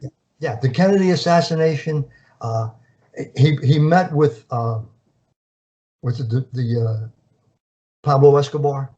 He had a conversation with Pablo Escobar. Sure. I mean, they had coffee at a French bistro, George. And he also had an affair with Marilyn Monroe. I mean, it just goes on and on and on. And it's a great read. I'm not sure how much of it is true. And well, that's what I'm getting at. Let's talk about this guy. He's got more, he's got more tentacles than an octopus. This guy, holy shit. If you believe Gianni Russo, and he's a compelling character because he's a character. Yeah. He reminds you he's the open collar, 12 chains around his neck. He's still old school. Yeah. He's 1976, he in that lives. time warp. Yeah, Yeah, he's in perfect, George. He's in a time warp. I'm wondering how much of his brain stayed in that time warp, because he can't seem to remember anything past 1980. But yeah, he made love to Marilyn Monroe. He was present with Pablo Escobar. He met with Sam Giancana. He did all this. He plotted. He was at a seat at every major event that shaped world history from 1963 to 1976. He ran money through the Vatican Bank. He got the Shah of Iran some of his money out of Iran. It goes on and on and on. And he negotiated the deal in New York to allow the filming of The Godfather. That's what he says. That I know. I heard him say that. I mean, this guy, and he claims a lot. And the book it's an easy read. It's well written. I just don't know how much of it is fact and how much of it is. And a lot of the guys he's written about it. Yeah, and I wanted to have a little fun with that, because I'm going to hit you with a serious question. How much of that does he open himself up to libel? Well, if you really look at what he's written, most of the stuff he's writing about are about people who are dead, or you can't libel Sam Giancana. You can't libel Al Capone. You can't libel a notorious gangster, because how are you going to hurt their reputation? Right. Well, yeah, I mean, there's a legit point to that, but I mean, you have to think to yourself, at some point somebody's going to say, you call bullshit on it, Well, they can call bullshit on it, but I don't know that there's any legal ramifications based on the stuff he's writing. And he's allowed them to make money. He's making money. I mean, no question about it. He's still entertaining. Go ahead, Dan. Not to get all conspiracy, but we've touched on this before on the show. Well, go ahead, Dan. What I mean is we had when the Sage of Quay was on, I asked him about why, if everything he's saying is true with how powerful these people are with taking people out, how come you're still alive? Is the fact that he's out there doing book tours and talking about this and nobody's tried to shut him up, is that evidence enough that he's full of crap? No, because I think if you read his book, he hasn't hurt anybody. It's not like he's implicated anybody in a crime who's going to have some repercussions from what he's saying. He's talking about stuff that had happened in history, and basically, as I said, it's like Forrest Gump. He's present. He's present when the guns were run down for the Kennedy assassination. He was going into with Carlos Marcello when Lee Harvey Oswald was coming out of the meeting. I mean, it's crazy. Yeah, he was there when Elvis recorded Heartbreak Hotel. I mean, yeah, Angela, you're right. It's that. So it stretches credibility. That's all I want. Oh man, it stretches credibility. Jesus, holy shit, brother. Oh my God. Well, I'll tell you what, George. It seems like we did an hour, then we did another hour here, hour and a half. I got to tell you, brother, I can make you a regular feature on here and never get tired of talking to you. The book is Dr. Dealer. The next book is got his rules. The other book after that there's a list of about 4,000 books that you've got what, that 32, George, 30 books? No, not that many. I probably got about 6 or 7. And then okay. Yeah, I mean, between the articles and stuff, you probably got several hundred. Yeah. Absolutely. But there's another 30 books in there, George. Come on, get to work on them now. Dan, any parting questions for George Anastasia?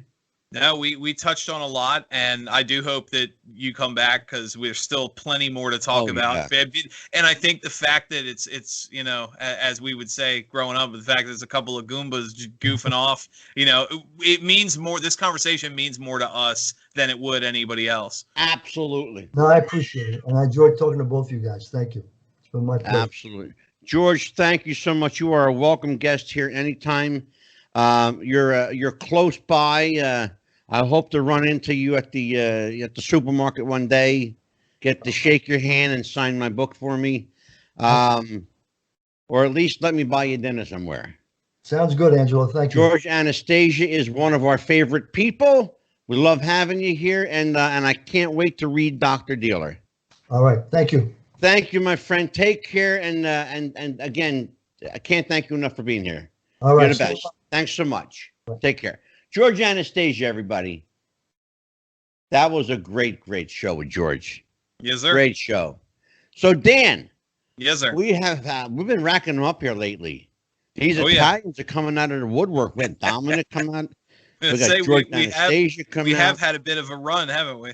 We have. I'm telling you, brother. Man, we're getting all the goombas, to use your. They're all coming out of the woodwork for us. Oh my God! Oh, by the way, speaking of Dominic DeNucci, speaking of goombas, I talked to Dominic today, and I'll tell you what. My phone call with Dominic could have been a podcast. Okay. I was on the phone as long today with Dominic as he was on the show with us the other night. Oh, geez. When he gets on a roll, you just got to sit there and let him talk and go, uh-huh. Oh, yeah. Yes, sir. Yes, sir. Smile and nod, right? Smile and nod. I love that, man. I'll tell you what. I really do.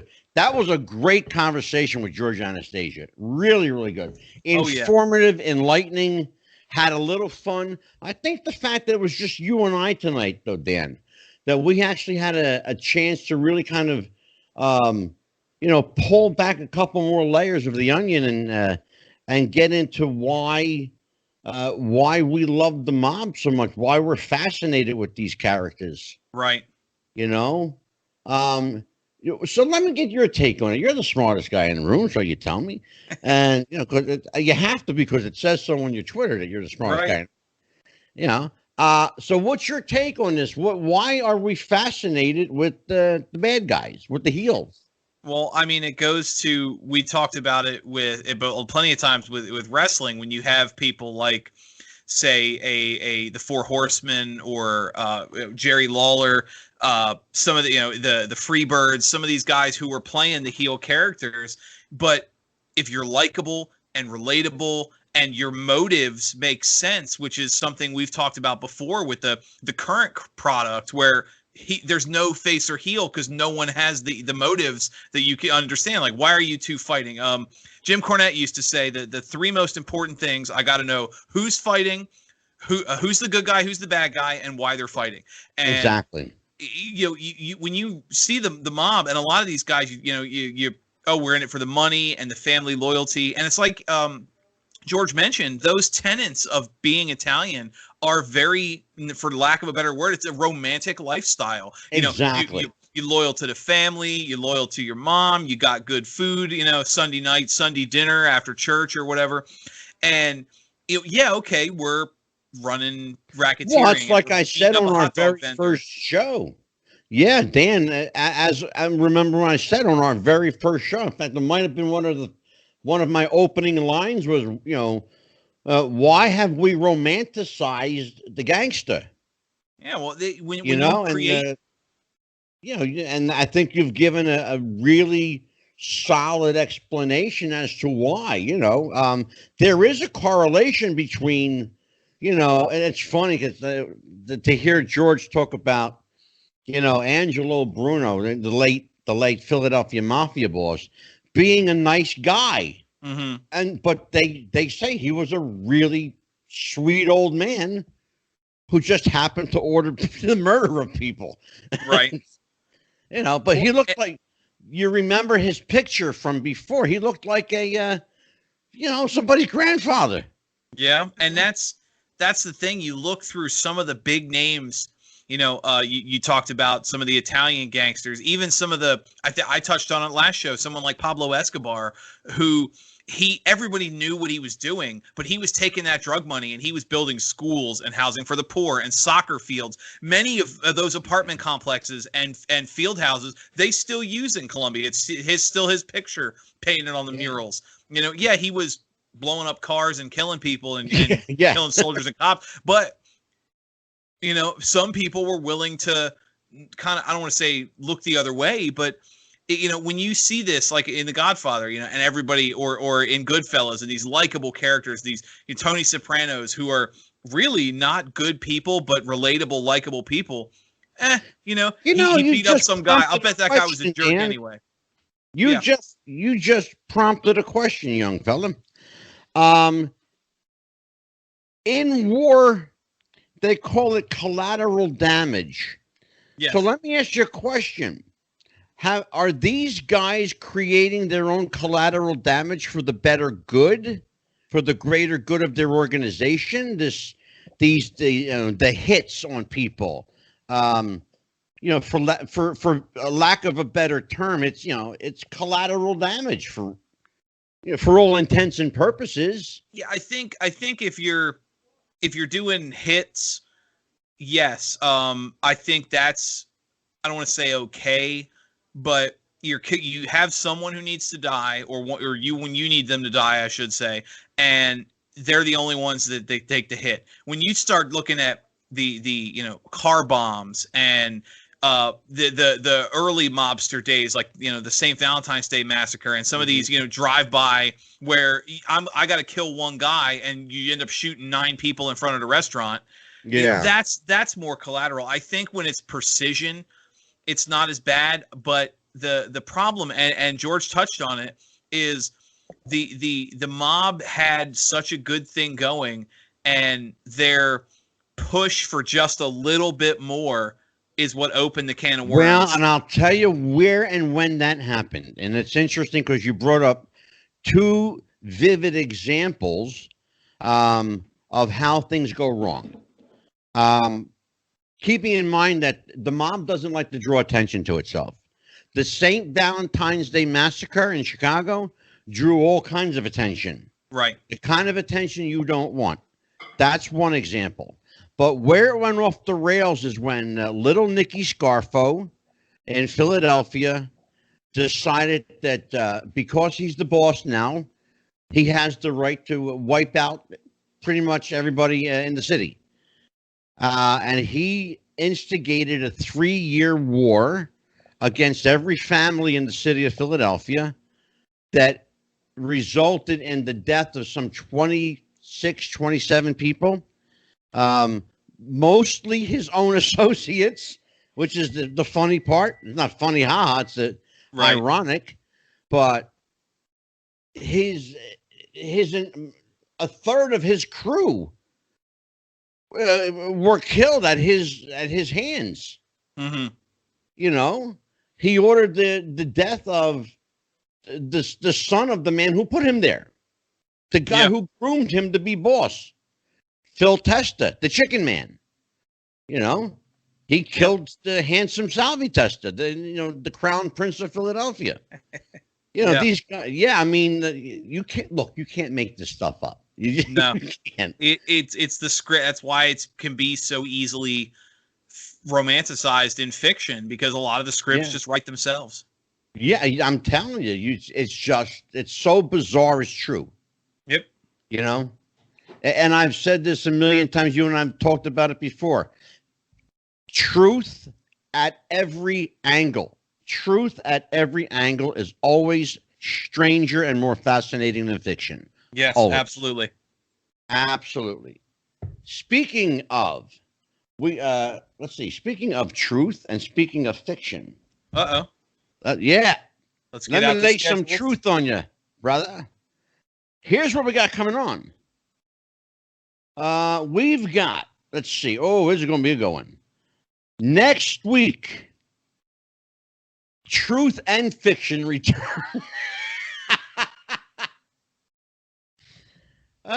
Stephen Plim's coming back.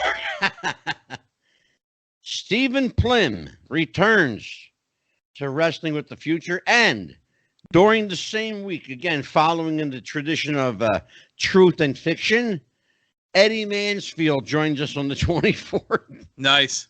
Eddie Mansfield, the guy who exposed the wrestling business on 2020.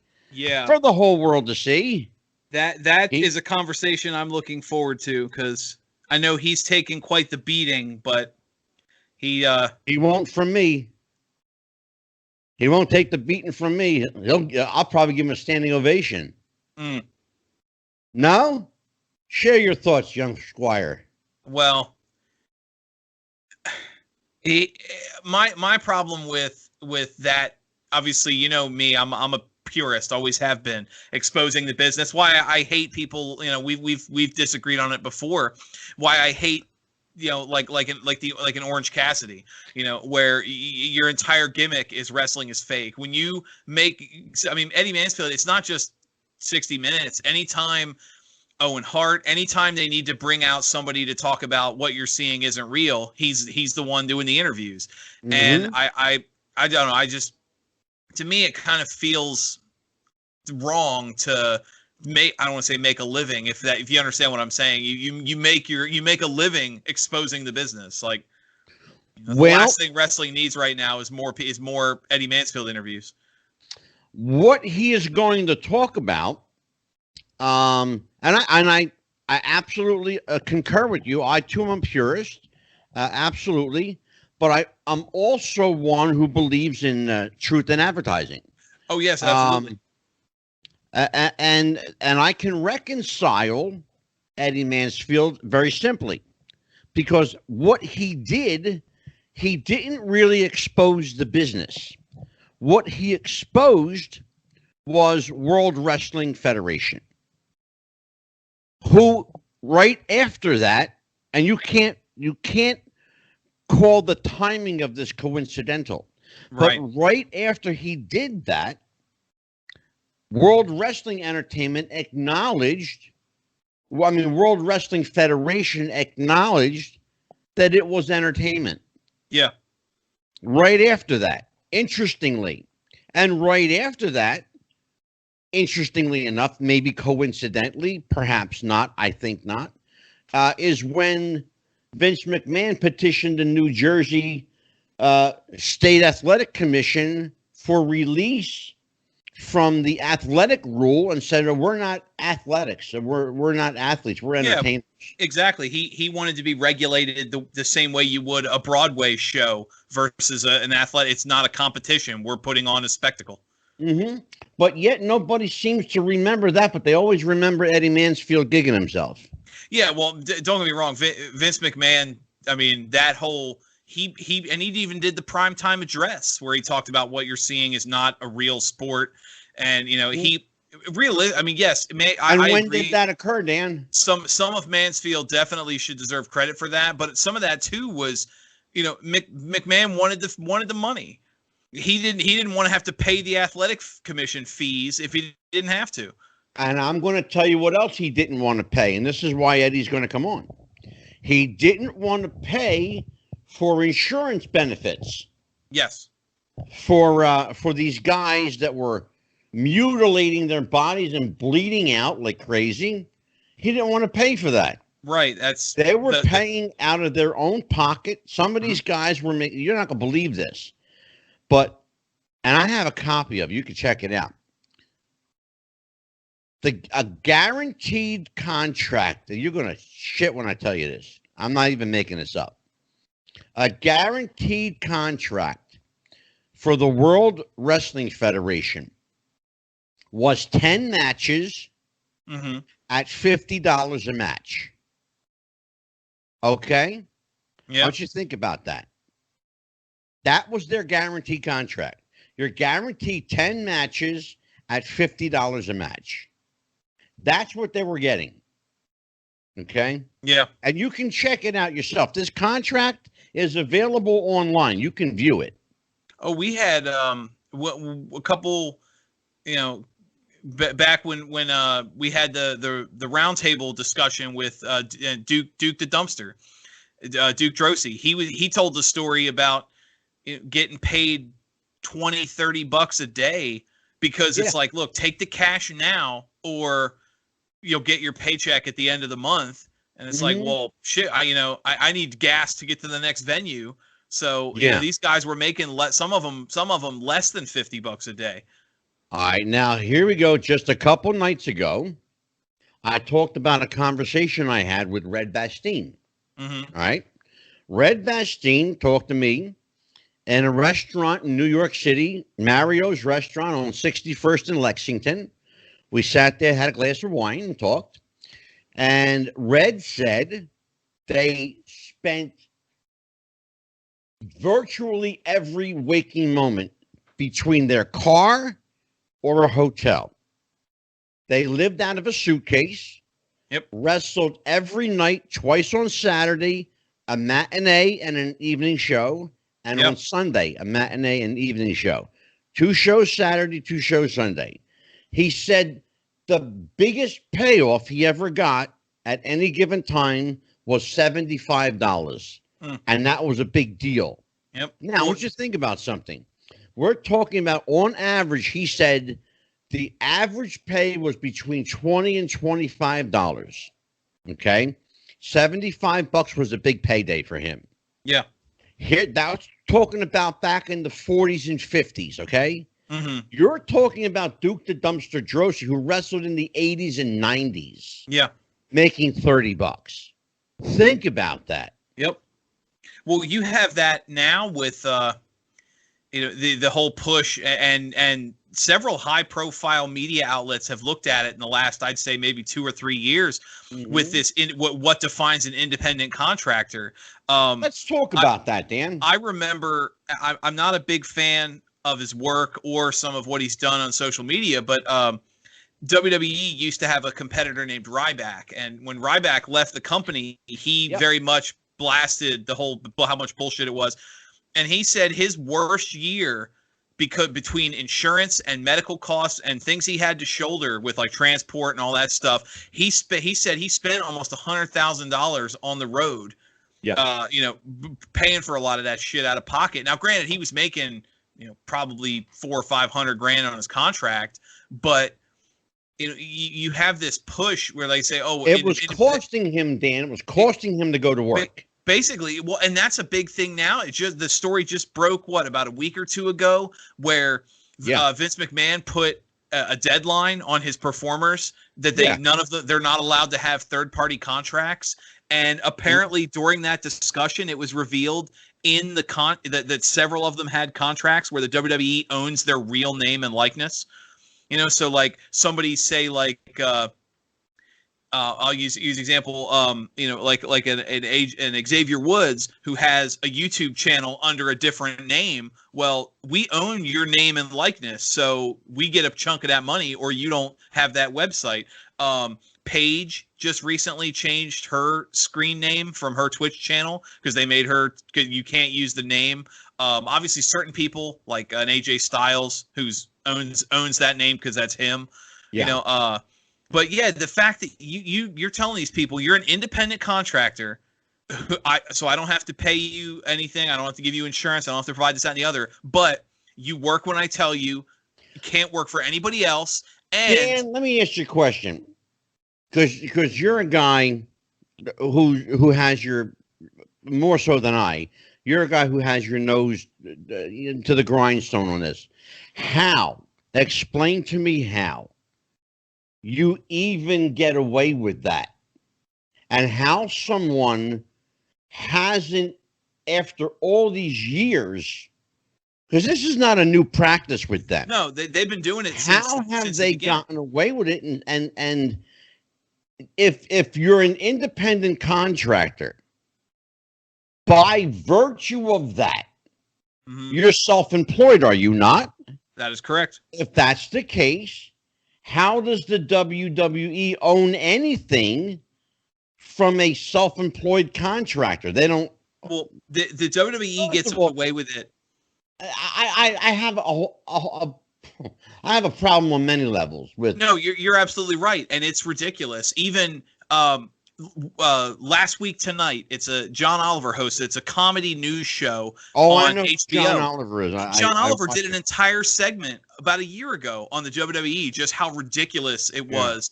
And obviously the WWE went front and center with concussions and things, but they get away with it for two reasons. One, independent contractor is more of a label than the way their contracts actually work. And the other thing is WWE is right now, for years, they've been the only dog in the yard. Now, when you were in the territory days, even the early days of WWE, when they had arrangements with certain promotions, like even through the 90s when they worked with Smoky Mountain, you were an independent contractor because you worked elsewhere. Hulk Hogan went to Japan, and Randy Savage and some of these guys went to the Memphis area. So you were technically a contractor, but now today you're exclusive, 100%. they get away with it because, well, I'm sure their legal team is probably top notch. But the other thing is, if you don't want to sign this contract, don't. And there's a 1,000 indie guys making $50 a month that would take your spot in a heartbeat, and we can pay them less than what I just offered you. So good, pay them less, because you know what? If I'm a talent of any worth, I'm going to say to them, they need the money more than I do. Because I have talent and I can go out and make my own money. You saw that with some of the wrestlers that have gone to AEW in over the last year. Some of them, the Revival being the big one, or excuse me, the FTR now, since the WWE owns the Revival. They turned down something like $750,000 a year contracts to go make half that, because it was like, it's not about the money. You're wasting my life. Yeah, not booking me properly and treating me like garbage. I'm not taking your dirty money. I'm gonna tell you something. The best validation of that comes from Cody Rhodes. And if you don't want his validation, or you can't stand to listen to him, listen to his brother Dustin Rhodes. Yep, Dustin Runnels. Those two brothers, they don't even own their name, okay? Yeah. They can't call themselves, well, he probably can now, but I don't even know what the status of that is. But I know that if Dusty were alive, it would be a whole different ball game. Yep. Because Dusty would walk into Vince's office with a baseball bat and bust him open, and he would do it. But, you know, when you can't even use the name that you're known by universally, you know, and that a name that your father used for 40, 50 years before that, yep, then there's a problem. And how they're getting around that boggles me. It confines my, my traditional thinking of like, well, isn't this just common sense? This is your name, and that's who you are. Well, no, apparently it's not that simple. They did that with certain trademarks too, not just with the Rhodes names. The Great American Bash and War Games, and these were pay-per-views that Dusty created as a booker. Exactly. The WWE renewed copyrights just so Cody couldn't use that name. I know. Exactly. And why? For what reason? Because Vince McMahon is a petty douche. That's why. And that's what we talked about before. It's it's just, why does Vince do it? Because he can. That's like I said, that's why I'm looking forward to that interview with Eddie Mansfield, because other than respectfully disagreeing, I truly want to hear his inside story on, especially now that Vince is kind of a crazy old bastard, Well, and Vince has proved he's a crazy old bastard, because that directive came right from him. Yeah. It didn't come from Hunter. It didn't come from Jerry McDevitt, his lawyer. It came from him. Yep. From the office of Vincent J. McMahon, Vincent K. McMahon. That came from him. Yep. Vincent J., by the way, was his father, Vincent James McMahon.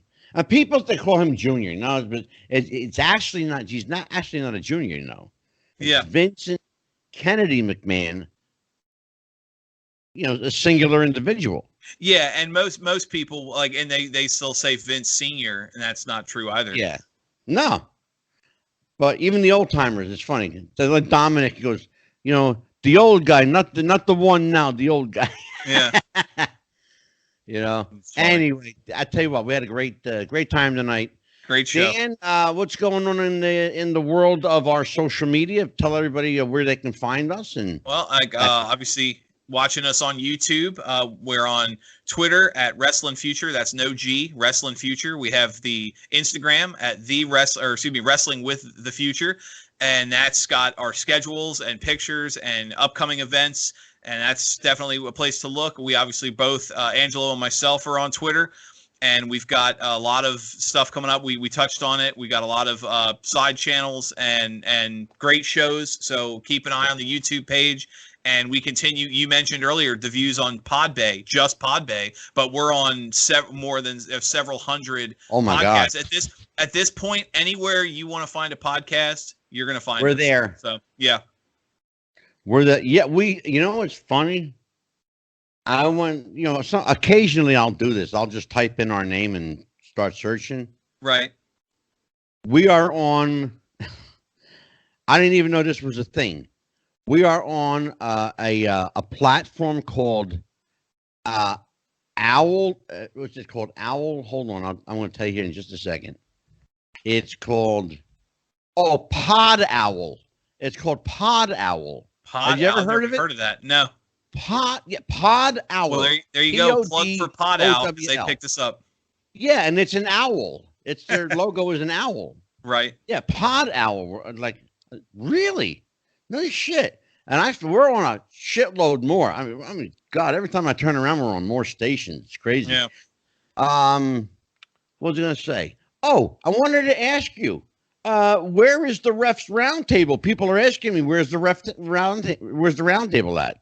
Well, we've had obviously I was out of town previously, and I've had quite a busy schedule, but we do have some stuff in the works. One of my usual panelists, and obviously you've noticed there's been no promo either. Jason, we wish him the best. He's going through some personal family issues, and everything. But it's in the works. I'm trying not to dodge it, but outside of the podcast, I've been averaging almost 80 hours a week working, so things have been a little crazy.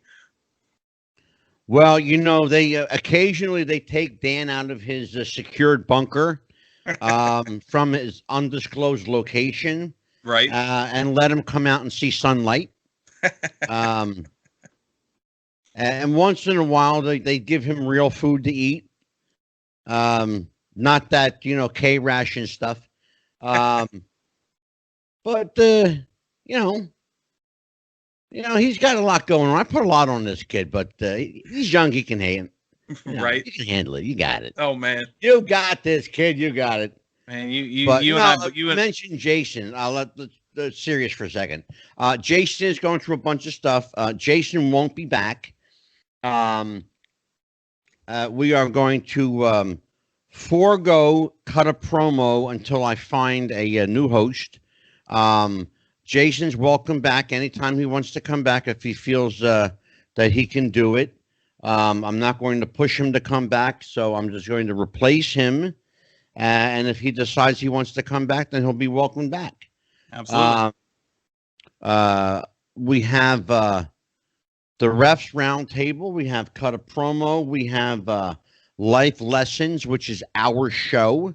It will not be Life Lessons with Mike Messier. Mike Messier is no longer part of our platform or our podcast. We wish him well.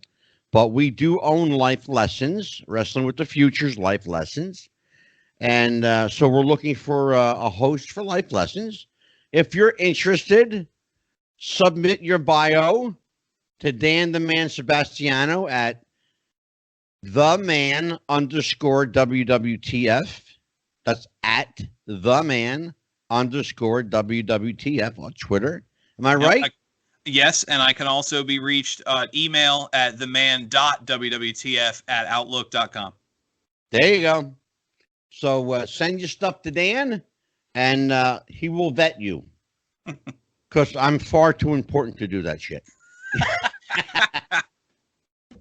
Daniel, until next time, my friend, take care. Yes, sir. And you guys out there, happy wrestling, everybody. We'll see you next time. Bye-bye. Do you have sweaty balls? Or volleyball netty balls? It's time to make them ready balls. The Manscaped.com Lawnmower 3.0 will do the job and clean your knob with its patented no-nick head, so your head will function as desired. Enter promo code WrestlingFuture for a generous 20% discount. That's enter WrestlingFuture for a 20% discount. Manscaped.com and Wrestling with the Future, going balls to the walls with Manscaped.com and the Lawnmower 3.0. Your balls will thank you, and so will we.